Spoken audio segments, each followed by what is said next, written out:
Hello and welcome to this live video session brought to you by A.A. Shah's Young Lawyer. In today's video session, we are going to discuss some MCQs related to legal reasoning. So, like I have told you before, legal reasoning consists basically of many questions in which you have a legal principle, facts, and based on those facts, you have to answer. Based on the principle and the facts, you have to answer questions. So let's not waste any time and start with our first question. So the first legal principle is every member of an unlawful assembly guilty of an offence committed in the prosecution of common object. So the fact is A along with 8 others went to a near village to beat some of his enemies. In the fight, A was injured. The members of the opposite party ran away. Thereafter, A's friends followed the opponent and killed one of them. Now here, A and his companions are liable to be punished for murder. Only A is liable, others are liable for minor offences only. No one is liable since they exercise the private defence. So these are your various options with respect to this legal principle and fact.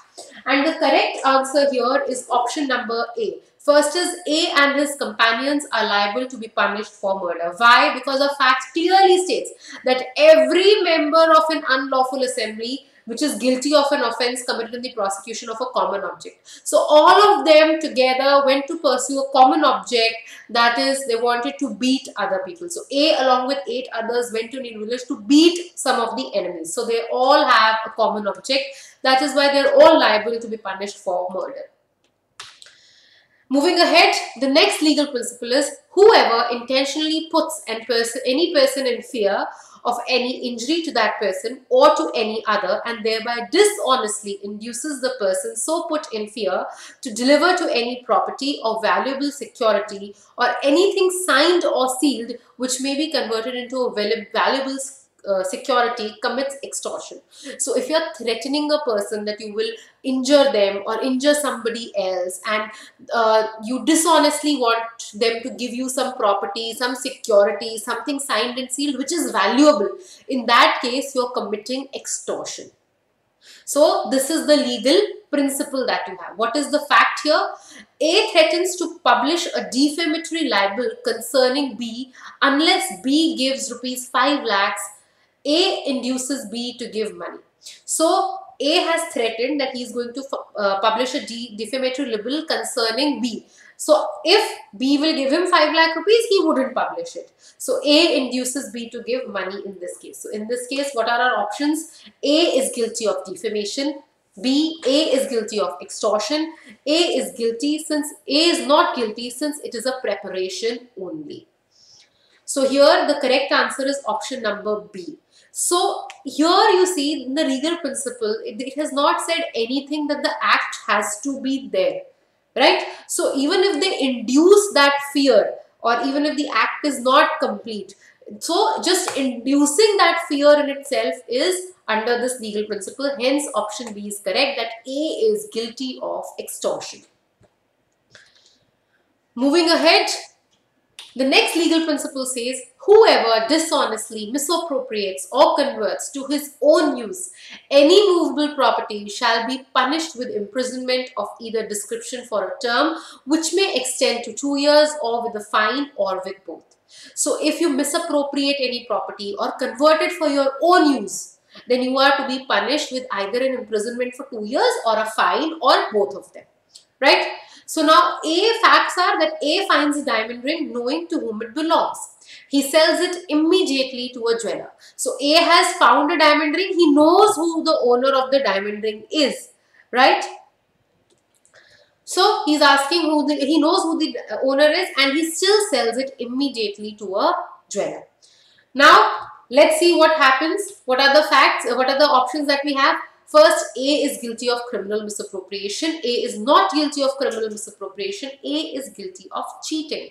So now remember that your legal principle, it does not talk about cheating at all. So option C goes out.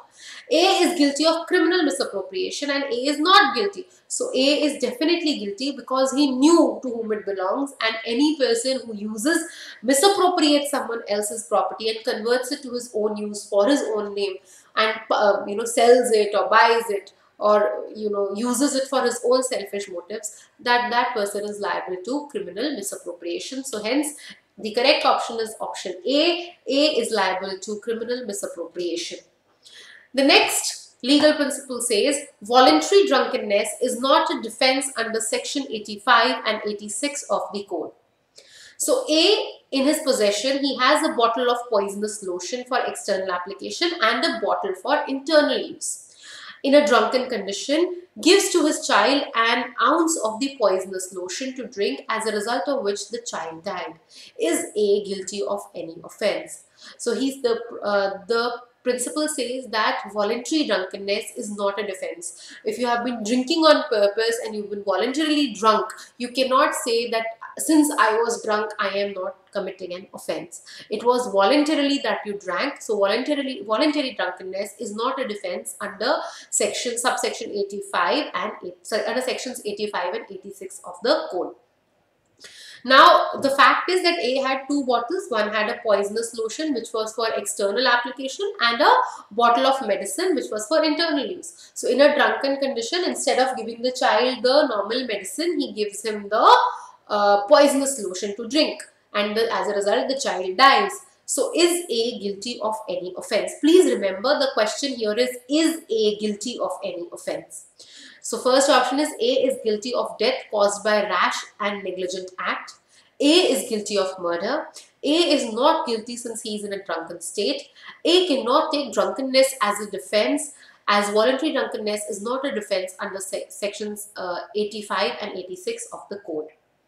Now, please remember, the question clearly asks that is A guilty of any offense. So hence option D, that can he take drunkenness as a defense or not, should completely be struck out, because question does not ask about this. Question simply asks if he is guilty or not.